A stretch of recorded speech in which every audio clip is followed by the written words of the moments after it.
कि हमें कुछ खाने का मन होता है, हम यूट्यूब पे या फिर कहीं पर भी उसकी रेसिपी देखते हैं और शुरू हो जाते हैं, पर हम उसकी इम्पोर्टेंट टिप्स को ध्यान नहीं रखते। तो आज हम बना रहे हैं बाटी और उसकी मैं आपको सिर्फ बता रही हूँ टिप्स। तो सबसे पहले टिप्स है, आटे को आपको रखना है टाइट, रोटी से ज़्यादा टाइट। उसके बाद अगर आपका आटा बारीक है तो आप उसमें सूजी मिला सकते हो। जब आप आटे को बाटी का शेप दे रहे हो उसी टाइम आपको गैस को कम रखकर प्री हीट करने के लिए कुकर को रख देना चाहिए। बाटी बेलने के लिए आपको इस तरह से आटा लेकर उसकी दो तरह से बाटी बनती है। सबसे पहली जो नॉर्मली हम सब बाटी बनाते हैं वो वाला इस तरीके का, और दूसरा होता है उसको अंदर की तरफ थोड़ा सा मोड़ के, जैसे हम कचौरी बनाते हैं उस तरह से करके उसको पैक करने से बाटी ज़्यादा अच्छी तरीके से सिकती है और फटती भी अच्छी तरह से है जल्दी। ओके, ये वाला टिप हो गया। अगर आपका आटा आप सूजी डाल रहे हो तो 4 लोगों के लिए आपको 1 कप चाहिए। रेसिपी भी मैं बता दूं, आपको बाटी को इस तरह से सबको शेप देना है।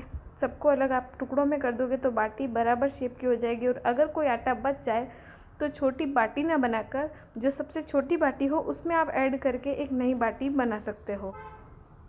अगली टिप है, अगर आपको बाटी को घुमाना है या फिर देखना है तो आपको उस टाइम गैस को कम कर देना चाहिए। इससे आपका हाथ नहीं चलेगा।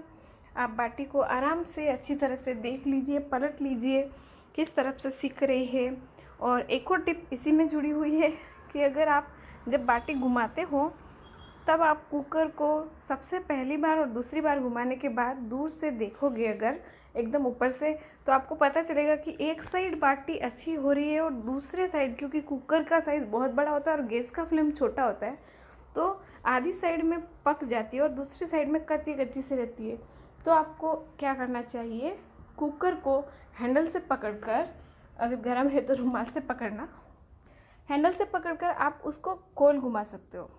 इससे क्या होगा, जिस तरफ ज़्यादा फ्लेम आ रही है उस तरफ अब बाटी सिकने लग जाएगी और जिस तरफ कम है उस तरफ थोड़ी कम होगी। तो इससे क्या होगा, आप पलटते रहोगे, घुमाते रहोगे तो चारों तरफ से बाटी सही से सिकेगी। बाटी सीखने में मिनिमम 25 मिनट और मैक्सिमम 45 मिनट लगते हैं। अगला टिप है आपके लिए कि अगर आप बाटी को ढक कर पका रहे हो तो पीछे की तरफ से ढकना और फिर आगे की तरफ ढक्कन को लाना चाहिए। फ्लेम पर बाटी को 3 बार पलटने के बाद कम कर देना चाहिए और ढक देना चाहिए एकदम टाइट। उससे आपकी बाटी फटना शुरू हो जाएगी। आपको आधे घंटे तक बाटी को नहीं देखना है, एटलीस्ट 20 मिनट तो आपको नहीं ही देखना है, ठीक है, क्योंकि बाटी को पकने में आधा पौन घंटा लगता है। तो आप उस 1-2 बार घुमाने के बाद, 1-2 बार तो आपको 5-5 मिनट में देख सकते हो, आप फास्ट फ्लेम होती है तब तक। उसके बाद आपको गैस की फ्लेम को बिल्कुल कम करके 20-25 मिनट तक आप उसको बंद रख दीजिए। फिर बाटी फटना शुरू हो जाएगी इस तरह से। और जिस तरफ से नहीं फट रही है उन बाटियों को फ्लेम की साइड में आप वापस ला के फिर 20 मिनट के लिए रख सकते हो। तो पौन घंटे के आसपास में आपकी बाटी पूरी अच्छी तरह से पक जाएगी। आधी फटी बाटी भी दिख रही है आपको और पूरी फटी हुई बाटी भी दिख रही है, ऐसे होती है बाटी परफेक्ट। ये देखिए, सिक कर ऐसी लग रही है हमारी बाटी। अगला टिप है बाटी को घी लगाने का। आप अगर बाटी एक बर्तन में लेकर ऊपर से घी डाल दोगे तो उससे बाटी पर कोई फ़र्क नहीं होगा, घी सारा नीचे जाकर जमा हो जाएगा। तो आपको करना ये है कि एक कटोरी लीजिए, उसमें 2 चम्मच जितना भी आपको घी डालना है वो डालिए। गरम गरम बाटी जब फटी हुई है और आपको लग रहा है कि पक गई है, उस टाइम निकालते समय जिस साइड से फूटी है उस साइड से आप दबाओगे तो वो थोड़ा सा और ज़्यादा फूट जाएगी, फट जाएगी। उसको आप अच्छी तरीके से उस घी में घुमा लीजिए।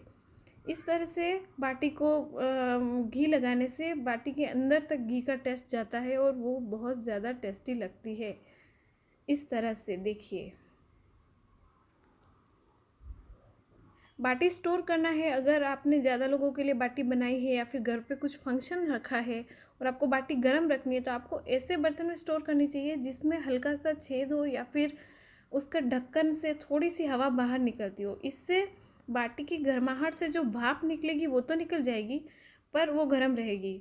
अगर कुछ नहीं है तो आप कुकर की सीटी निकाल कर बड़े से कुकर के अंदर सारी बाटी को स्टोर कर सकते हो। आई होप ये टिप्स आपको पसंद आई है। आप बाटी बनाइए, कैसी बनी है मुझे बताइए। Thank you.